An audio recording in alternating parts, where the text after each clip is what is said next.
Hay dos cosas que el Señor me está llevando en este tiempo a entender, a masticar, a discernir, a comprender y por lo tanto a tratar de transmitir.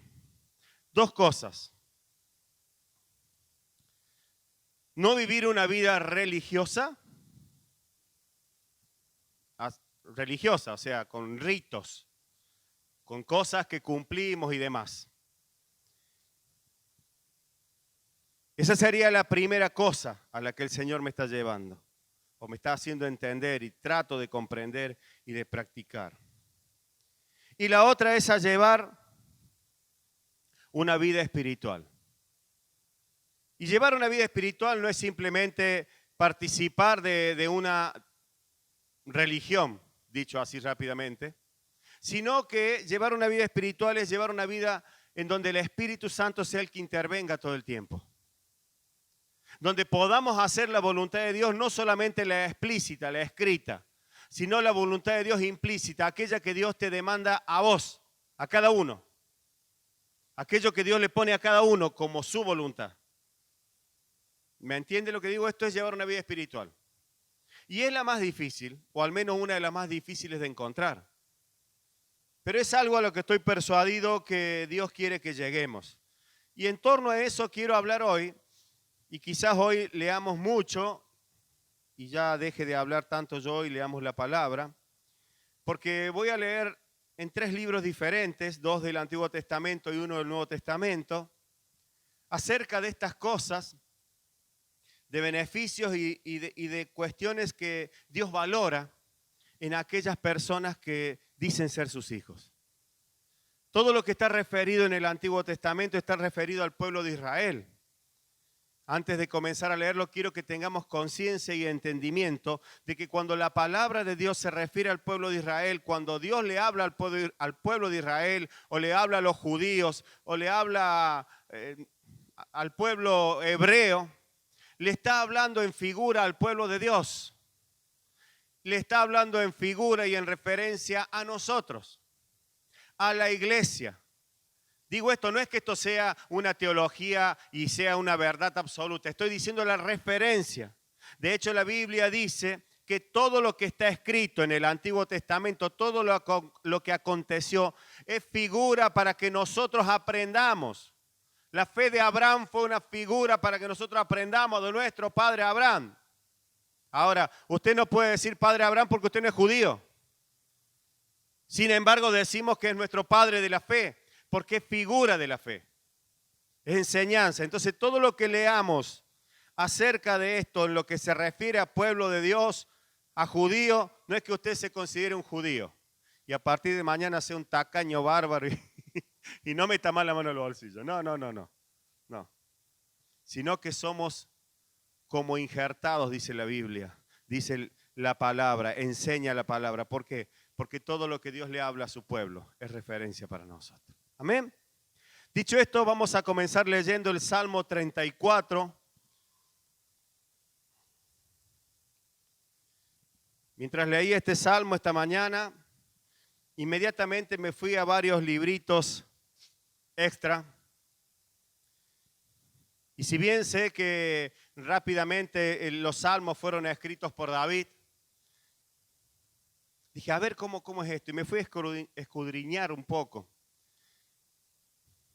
Y cuando encuentro una definición de quién escribió los salmos en uno de esos compendios bíblicos que te enseñan un poquito más o te tratan de traer claridad, de acuerdo a la óptica de algún autor, pero sin lugar a duda te enriquece, encontré que David, primer noticia, no escribió todos los salmos. Yo pensé que eran todos. Dice que fueron más o menos unos 70, 72 dicen lo más exacto, ¿vio? Se ve que le conocían la letra y se examinaron. Pero que estas cosas que escribió David fueron sabidurías de la vida. Fueron cánticos a Dios en diferentes situaciones. Que la gran parte de los salmos, estos 70 salmos, por decirlo, que escribió David, tenían que ver con cánticos a Dios. en diferentes etapas de su vida, diferentes situaciones de su vida.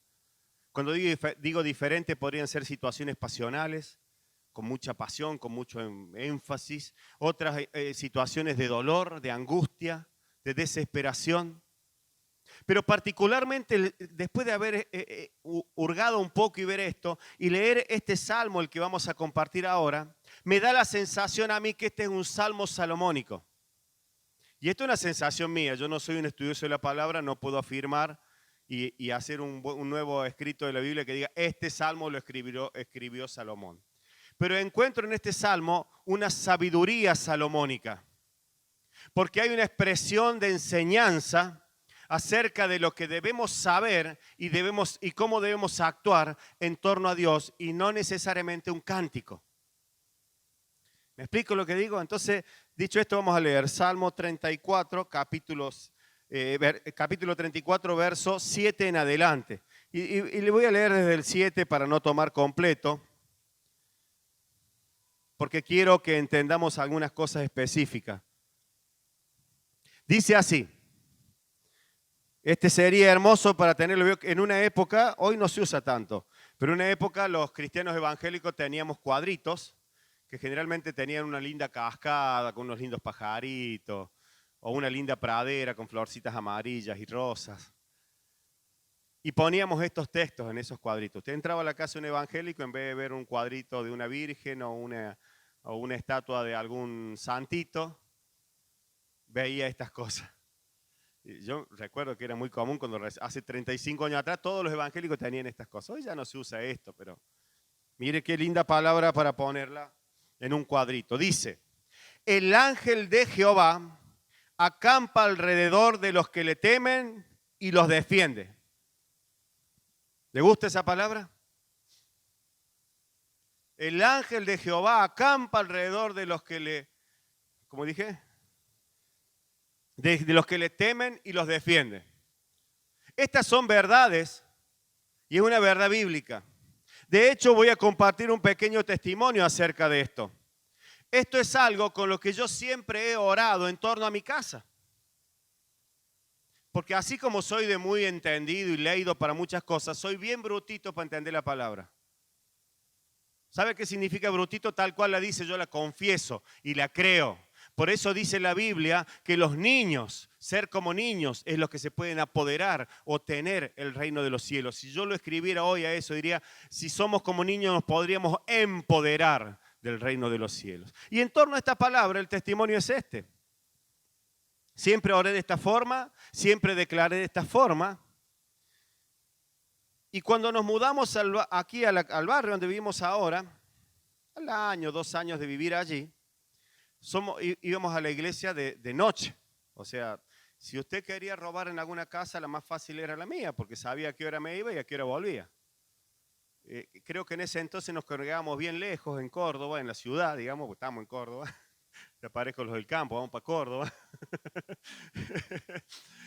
Entonces, había un largo periodo y volvíamos tarde en la noche en que mi casa estaba sola.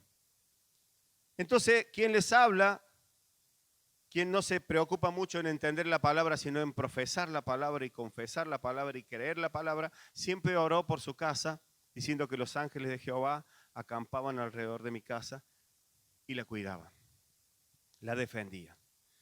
Dicho esto, un día aconteció que estábamos charlando con una vecina que había frente de casa, mi esposa, y había habido una serie de robos en el barrio. Entraban, robaban en las casas, esas cosas que de vez en cuando acontecen por ahí en algunas ciudades. Y en la zona, vio, en mi casa en particular, y era la más sola. Cuando yo le estoy hablando de esto, mi casa era la única casa de la cuadra, tenía baldío para los 2 lados. Y no tenía mucha seguridad, para nada. Entonces estaban conversando, sí, mirá, le entraron a aquel, le entraron a este otro, anduvieron haciendo esto, aquello.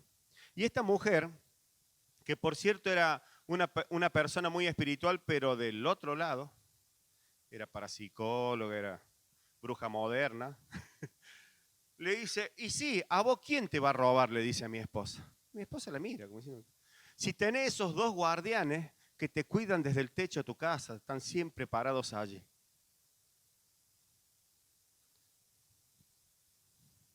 Y vos decís, pero ¿qué le pasa? Mi esposa me acuerdo que hacía broma y decía, y bueno, que sean dos guardianes rubios de ojos azules que me cuiden todo el día. Usted dirá, ¿es una broma? ¿Es una percepción? No, esta es la verdad espiritual. Esto que estoy leyendo es verdad espiritual. Y esos ángeles de Jehová estaban acampando y guardando y cuidando mi casa. Y esta mujer que era alguien que tenía una visión espiritual de la cosa, pudo verlos.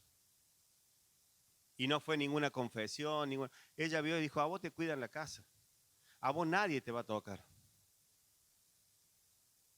¿Entiende lo que digo?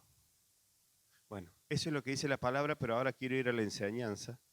Porque esto me parece que es como para hacerlo entrar, ¿vio?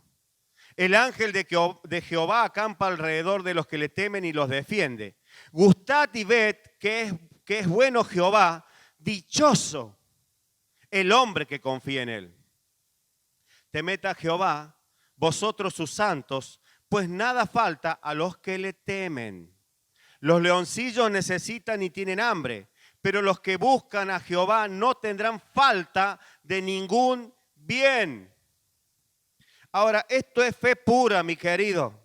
Esto es una fe pura y sin religión. Los que buscan a Jehová no tendrán falta de ningún bien. ¿Entiende lo que digo? ¿Qué es un bien para usted? Claro, lo primero que pensamos cuando hablamos de un bien es algo suntuoso. ¿Qué es más lindo, un Mercedes o un Fiat 600? No, el Fiat 600 no es un bien.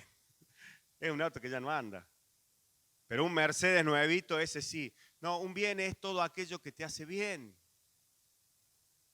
Los que temen a Jehová, los que esperan en Jehová, los que están con Dios, en palabras sencillas, no les faltará nada y todo lo que reciban será para su bien.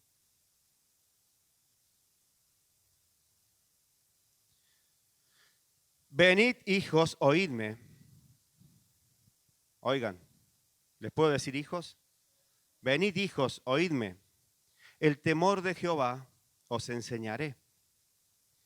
¿Quién es el hombre que desea vida, que desea muchos días para ver el bien? Voy a volver a leer esto. Como está en este castellano tan complejo, tendría que haber traído la otra versión, pero bueno, no hice tiempo para ello.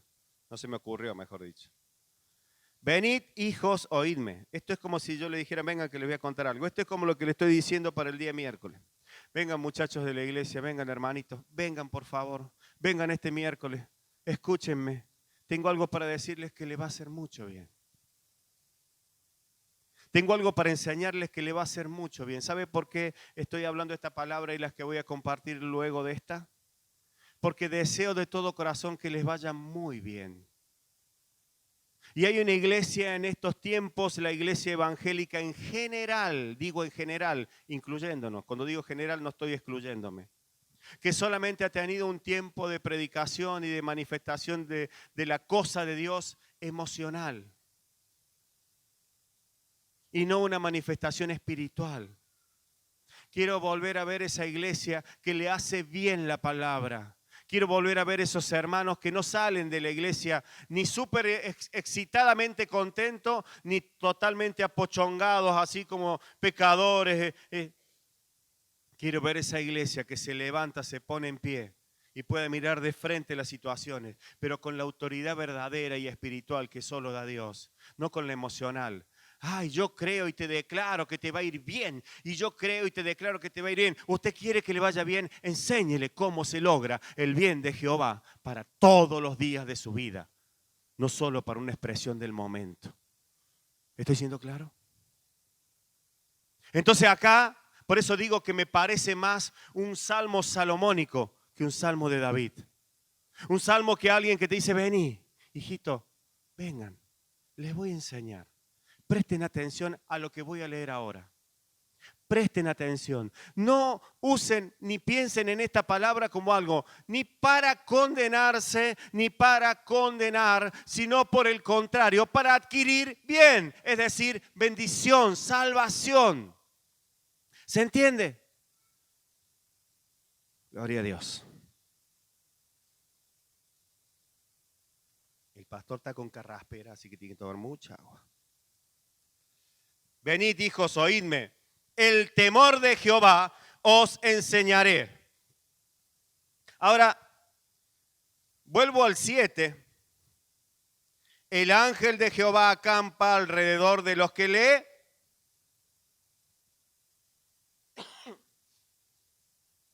¿Y será cierto que la Biblia dice por algún lado que el temor a Dios es el principio de la sabiduría? ¿Alguien sabe si dice eso por ahí? ¿Sí? ¿Entienden lo que estoy diciendo entonces? ¿Quién es el hombre? Comienzo a enseñar, me pongo en la piel de Salomón. ¿Quién es el hombre que desea vida, que desea muchos días para ver el bien? ¿Hay algún hombre, y en términos genéricos hombre y mujer en este lugar, que desee muchos días de vida y desee ver el bien? ¿Hay muchos? A ver. ¿O hay poquito? ¿Nadie quiere mucho bien? A ver, no veo mano, no sé. Falta fe acá. Si no lo quieren, paso al último libro, digo amén y terminamos. Levante su mano, a ver, ¿quiere ver el bien? No me lo está diciendo a mí, se lo está diciendo al infierno. Porque ¿sabe quién es el que le da el mal? El infierno. El que no tiene bien y tiene mucho mal.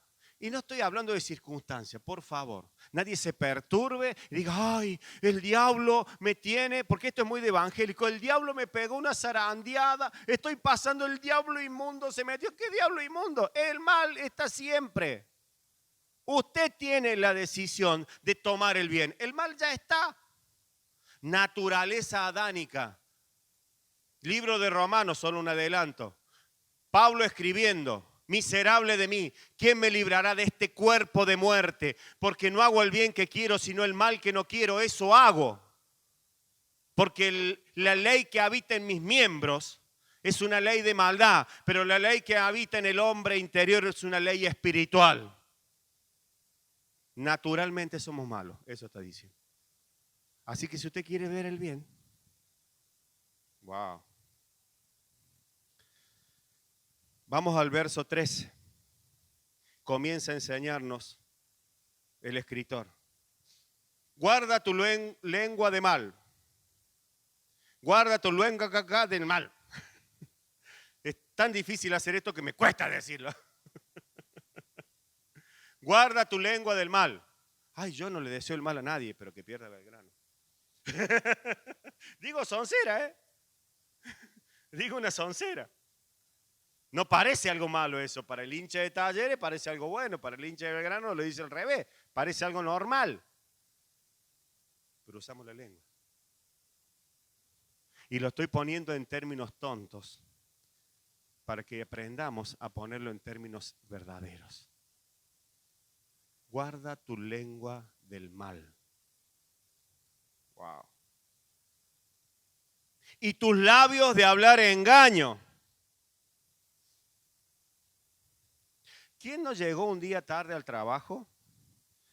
Y cuando dijeron, che, ¿por qué llegaste tarde? Ay, hubo un accidente y demorado el tránsito. ¿Alguien dijo esto alguna vez? Sí, ¿verdad? Sí, yo lo he dicho. O sea, tenía un compañero de trabajo acá, el amigo, que se ensuciaba la mano con la cadena y decía, se me salió la cadena y lo hice. Y llegó tarde. ¿Y qué le va a decir el otro si llegó y se le rompió la cadena? Y decimos que se le rompió, le va a decir algo, no le puede decir nada. ¿Ah? Y estoy diciendo soncera, pero hacemos eso. Pero cuando vamos a lo que nadie sabe, yo podría decir hoy llegué, ¿cuánto llegamos? Creo que llegué como 5 o 10 minutos tarde hoy. ¿Cuánto? ¿Más? ¿Más? Pero usted no me vio que yo estaba atrás. Entonces podría decir 1000 cosas. No, lo que sucede es que me desperté a las 7 de la mañana y me arrodillé a orar y no me di cuenta del tiempo. Pero cuando voy a Dios, el que me hace el bien, el que me dice que me guarde mi lengua de engaño, Él lo sabe todo. Y todos levantamos la mano porque es natural y es lógico. Queremos el bien. Tenemos que aprender a decirle a Satanás, queremos el bien. Y si quiero el bien no tengo que tener engaño. aunque el engaño a veces me haga falta, para no pasarla mal, para no tener situaciones difíciles, para no tener un reto de un patrón, para no tener un enojo de un amigo, para no tener una excusa con mi esposo o mi esposa, para no tener X cosa. Pero el que lo ve todo, al que llegó tarde, de arriba lo está mirando y dice, el problema es que te hiciste una vueltita extra en la cama y te dio sueño. Y te dormiste. Y te despertaste 20 minutos más tarde. Por lo tanto, se te atrasó todo. Y llegaste tarde.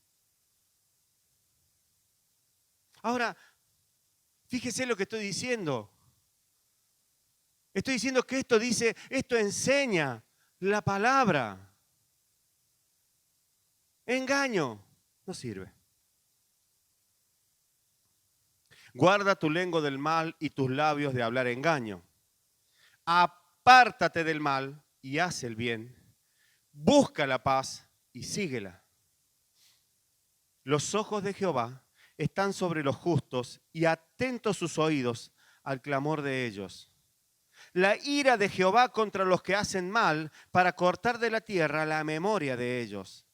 Claman los justos y Jehová oye y los libra de todas sus angustias.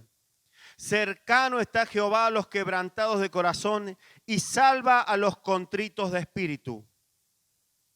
Muchas, diga conmigo muchas, son las aflicciones del justo, pero de todas ellas le librará Jehová. Él guarda todos sus huesos, ni uno de ellos será quebrantado. ¿Vio lo que es una enseñanza?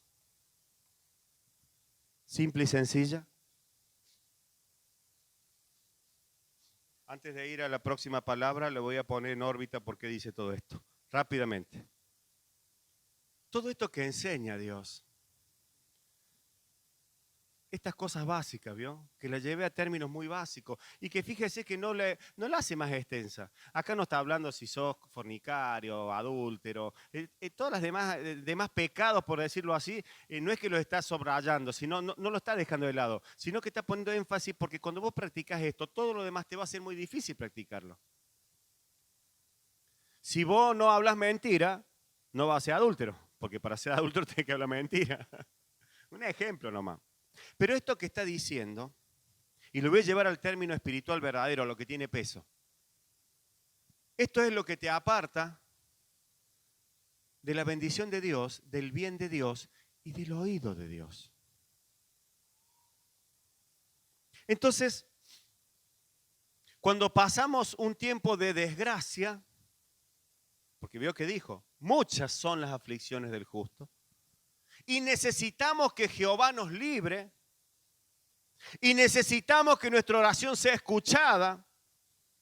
Escuchaba a mi esposa decir una y otra vez desde aquí, y hace, no sé si fue este domingo que pasó u otro anterior, que hablaba acerca de cómo fue su circunstancia cuando las noticias de mal, la aflicción vino a su vida en una forma muy pesada, cuando le dijeron tenés esto, esto y esto, y además de decírselo, lo sentía y lo vivía en su cuerpo.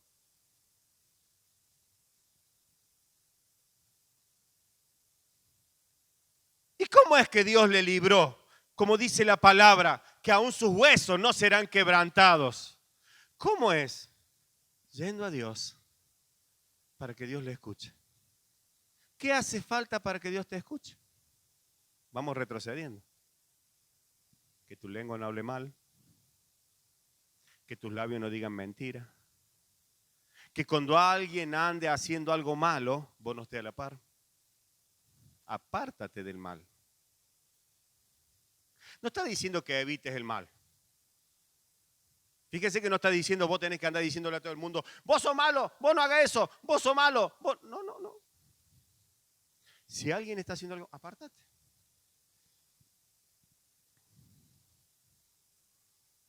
Crecí en un barrio donde todos robaban. De hecho, recuerdo que la primera vez que salí en mi propia bicicleta que me habían regalado, tenía 10 años, y salí con los chicos del barrio, tenían un poquito más, porque yo era grandote, me juntaba con algunos más grandes, y salimos a andar en bicicleta, y vamos para el barrio tal.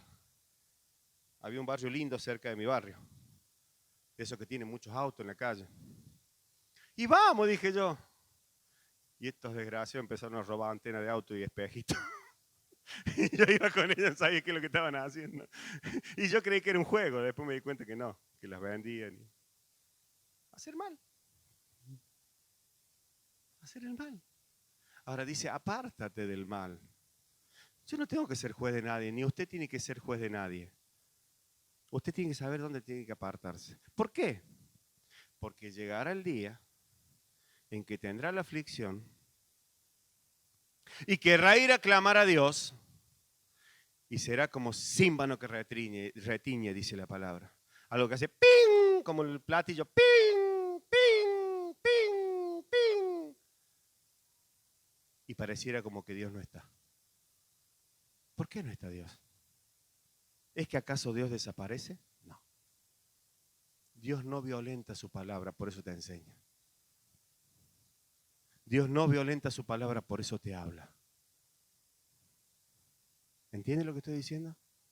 No es el mensaje más popular, es el de más bendición. Aunque yo en este momento no estoy orando por su tremenda sanidad que tiene que recibir y por ese tremendo paquete de plata que necesita para saldar toda su deuda, porque usted va a ser el hombre más prosperado del universo. Lo podría hacer. ¿Y sabe qué? Hasta se cumpliría. Pero cuando venga el día malo y usted necesite clamar a Dios, va a poner de rodillas a 50 iglesias y no va a pasar nada. Así de simple. ¿Por qué? Pregúntele a su lengua, a sus labios, a su corazón. ¿Sabe? Si esto no se enseña, esto se llama, entre otras palabras, Evangelio del arrepentimiento. El evangelio que predicó Jesús. Arrepentíos porque el reino de los cielos ha llegado. Vamos al libro de Isaías. Pasemos de la enseñanza a la profecía. Y la profecía es lo en el libro de Isaías aquí, libro de Isaías capítulo 1, verso 10 en adelante. La profecía es lo que dice que hay en el corazón de Dios, ¿verdad? Una profecía es la palabra del profeta, en este caso Isaías, es la palabra que dice lo que hay en el corazón de Dios. Expresa lo que Dios quiere en todo caso, en diferentes circunstancias. Bueno, vamos a entender una de estas situaciones. Libro de Isaías. Isaías es un profeta contemporáneo al tiempo de la repatriación a Babilonia del pueblo de Israel, es decir, el tiempo en que el pueblo de Israel es llevado de esclavo a Babilonia. Y como dije al principio, Israel es figura de la iglesia. Israel fue llevado de esclavo, figura de la iglesia. Cuando alguien de la iglesia es llevado de esclavo, ¿qué quiere decir esclavo? Que va detrás de aquellos que le gobiernan la vida para mal. Usted va a ver, si usted ve la historia de los esclavos, la verdadera historia de los esclavos, el dueño de un esclavo, ¿por qué tenía un esclavo y no eran los de su casa o los de su familia o los de su pueblo? Eran distintos. Porque no importaba la vida del esclavo. Si había que hacer algo malo, lo hacía el esclavo. Porque si se moría no importaba. Usted cuidaba a los que le importaban. A sus hijos, a sus parientes, a sus amigos. Y el esclavo no. Bueno, cuando somos presas y esclavos del mundo, al mundo no le importas. Y digo mundo, hablando de sistema, de Satanás, de como usted le quiera poner. No le importa, que te vaya mal es lo mejor que puede salir, porque así te lleva al infierno. Estoy siendo medio duro, pero claro. Entonces aquí Isaías le está hablando lo que hay en el corazón de Dios a un pueblo que estaba de una forma que a Dios no le gustaba, vamos a decirlo así. Llamamiento al arrepentimiento verdadero, dice la palabra en la que yo tengo aquí el título.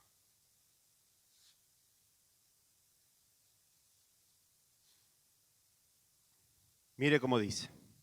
Príncipes de Sodoma, oíd la palabra de Jehová, escuchad la ley de nuestro Dios, pueblo de Gomorra. ¿Para qué me sirve? Escucha atentamente.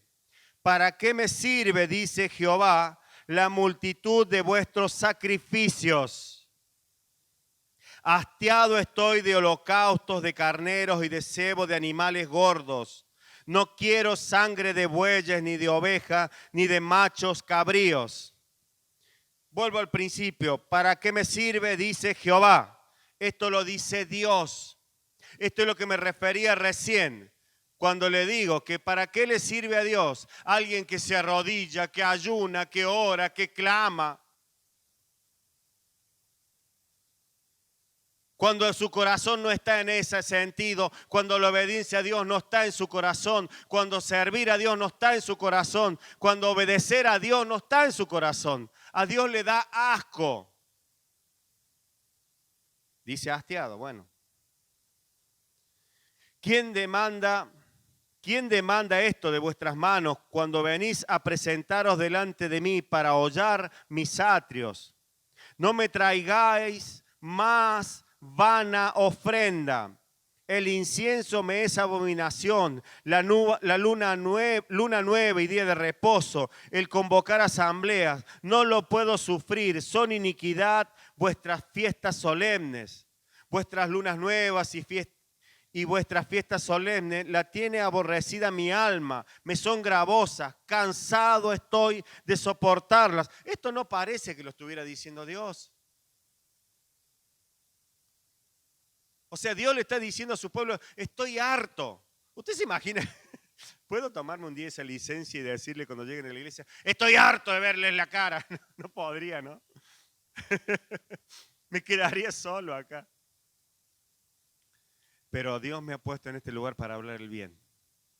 Y aunque esto parece una palabra tan fuerte, tan así repulsiva en cuanto a empujar afuera, es la que le va a hacer el bien. Dios está cansado, y cuando hablo de lunas nuevas, nosotros no practicamos eso, ¿vio? Pero está diciendo, si tuviéramos que pasarlo a términos evangélicos, estoy cansado de sus canciones, de que me digan que me adoran, que me quieren, que aleluya. Estoy cansado de esto, estoy cansado de que me hagan todo el circo. Estoy cansado que digan y vengan a un tiempo de Santa Cena, cuando en realidad ni siquiera quieren estar a mi mesa porque huyen cuando yo los llamo. Eso es lo que Dios le está diciendo a la iglesia. Eso es lo que la palabra profética está diciendo. Lo que hay en el corazón de Dios, no siempre, cuando estas cosas acontecen. Cuando no hay verdad en lo que hacemos. Y hoy el trato de Dios es a través de Jesucristo. Y a través del sacrificio de Cristo tenemos acceso directo a Él. Y hoy es personal.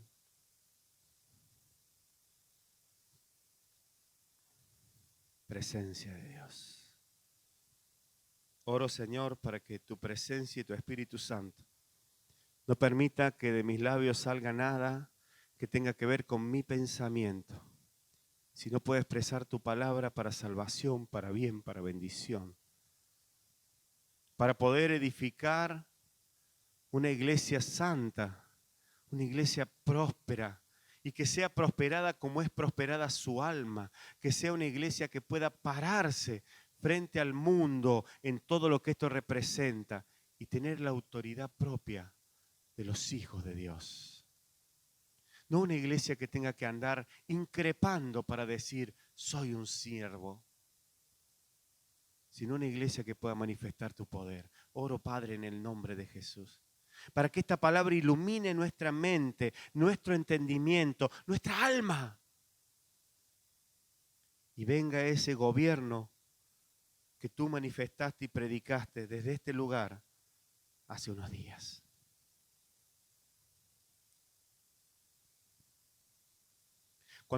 Verso 15. Cuando extendéis vuestras manos, yo esconderé de vosotros mis ojos.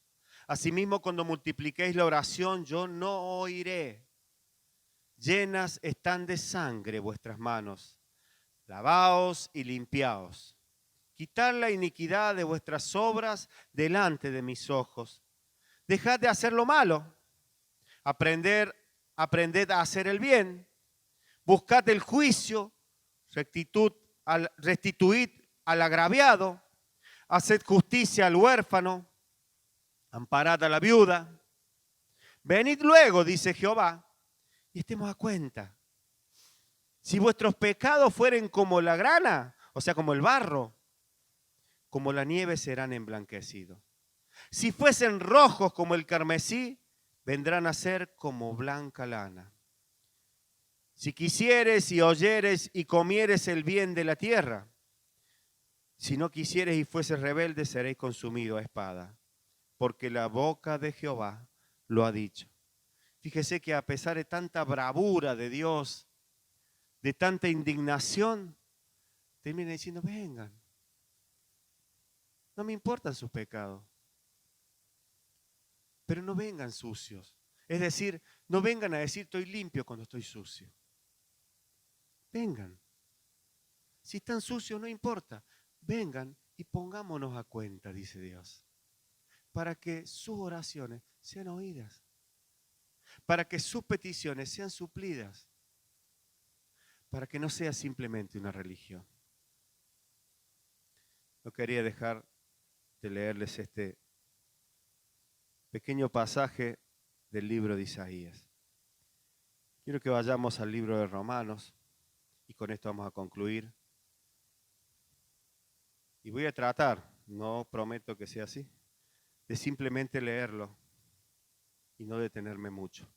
Libro de Romanos.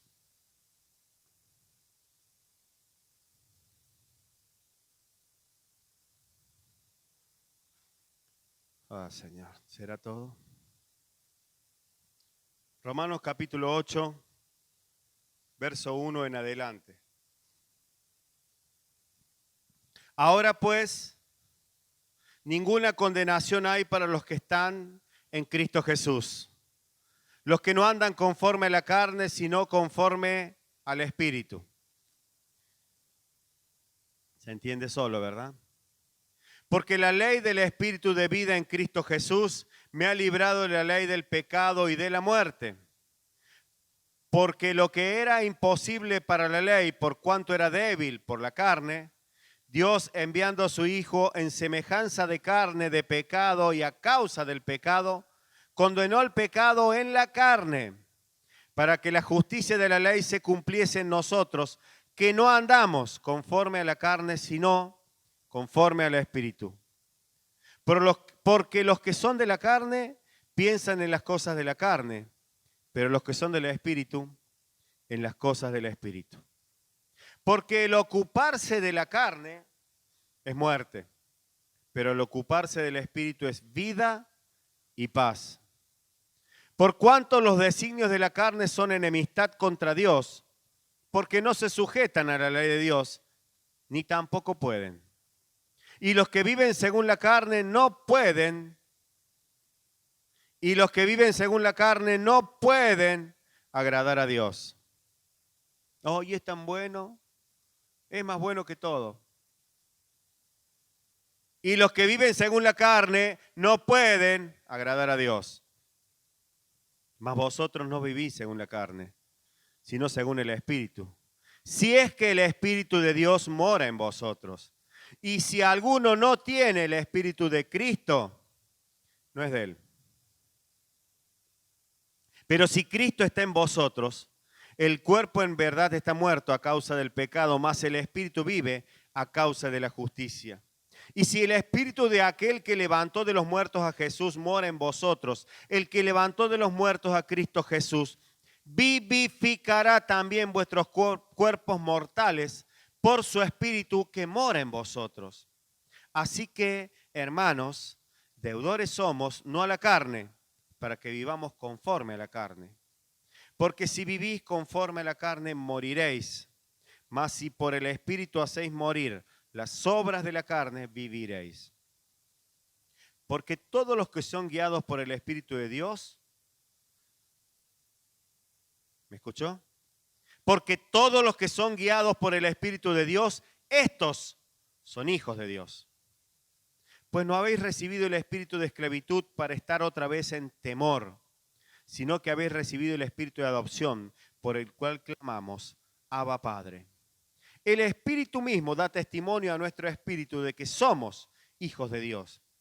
Y si hijos, también herederos, herederos de Dios y coherederos con Cristo, si es que padecemos juntamente con Él. ¿Sabe que esta palabra, somos coherederos con Cristo, es muy, muy fácil de decirla y muchos la dicen a boca suelta? Pero como tantas otras palabras, dejamos el contexto y dice, si es que padecemos juntamente con Él, para que juntamente con Él seamos glorificados. Esa palabra padecemos, no nos gusta leerla. Porque no queremos tener toda la gloria de Cristo, pero no padecer como padeció Cristo. Perdón. Pues tengo por cierto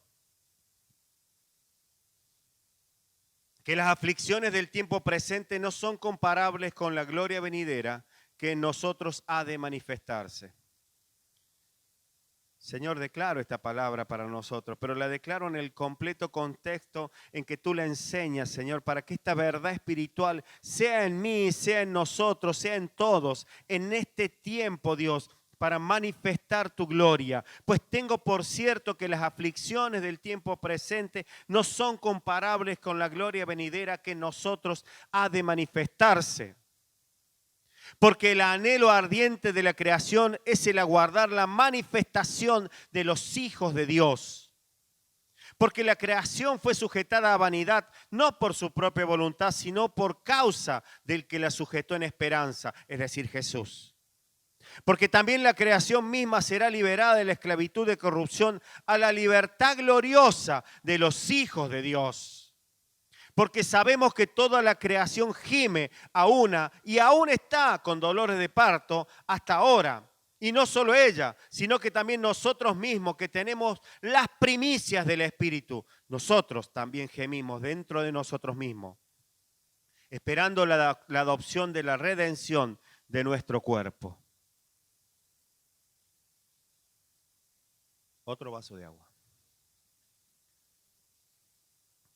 Porque en esperanza fuimos salvos, pero la esperanza que se ve no es esperanza, porque lo que alguno ve, ¿a qué esperarlo? Pero si esperamos lo que no vemos, con paciencia lo aguardamos. Y de igual manera el Espíritu nos ayuda en nuestra debilidad. Fíjese que vuelve Dios, a pesar de toda la dureza que pareciera que contiene la palabra, vuelve Dios a hablarnos de salvación, vuelve Dios a hablarnos a través de la palabra y la enseñanza de la palabra, arrepentimiento. Y de igual manera el Espíritu nos ayuda en nuestra debilidad. Pues, ¿qué hemos de pedir? ¿Cómo conviene? No lo sabemos, pero el Espíritu mismo intercede por nosotros con gemidos indecibles. Mas el que escudriña los corazones sabe cuál es la intención del Espíritu, porque conforme a la voluntad de Dios intercede por los santos. Y sabemos que a los que aman a Dios, esta nos encanta, todas las cosas les ayudan a bien. Esto es a lo que conforme a su propósito son llamados. Note algo fundamental en esta porción de la palabra. Si vos amas a Dios, las cosas te van a ayudar a bien. Pero hay dos cosas que tenés que tener en cuenta: amar a Dios y propósito. Porque a los que antes conoció también los predestinó para que fuesen hechos conforme a la imagen de su Hijo, para que Él sea el primogénito entre muchos hermanos. Y a los que predestinó esto también llamó, y a los que llamó esto también justificó, y a los que justificó esto también glorificó. ¿Qué pues diremos a esto? Si Dios es por nosotros, ¿quién contra nosotros? El que no escatimó ni a su propio Hijo, sino que lo entregó por todos nosotros, ¿cómo no nos dará también con Él todas las cosas? ¿Quién acusará a los escogidos de Dios? Dios es el que justifica. ¿Quién es el que condenará? Cristo es el que murió, más aún el que también resucitó, el que además está a la diestra de Dios, el que también intercede por nosotros. ¿Quién nos separará del amor de Cristo? Tribulación, angustia, persecución, hambre, desnudez, peligro, espada. Como está escrito, por causa de ti somos muertos todo el tiempo, somos contados como ovejas de matadero. Antes, en todas estas cosas, somos más que vencedores por medio de aquel que nos amó. Por lo cual estoy seguro de que ni la muerte, ni la vida, ni ángeles, ni principados, ni potestades, ni lo presente, ni lo porvenir, ni lo alto, ni lo profundo, ni ninguna otra cosa creada nos podrá separar del amor de Dios, que es en Cristo Jesús, Señor nuestro. Amén.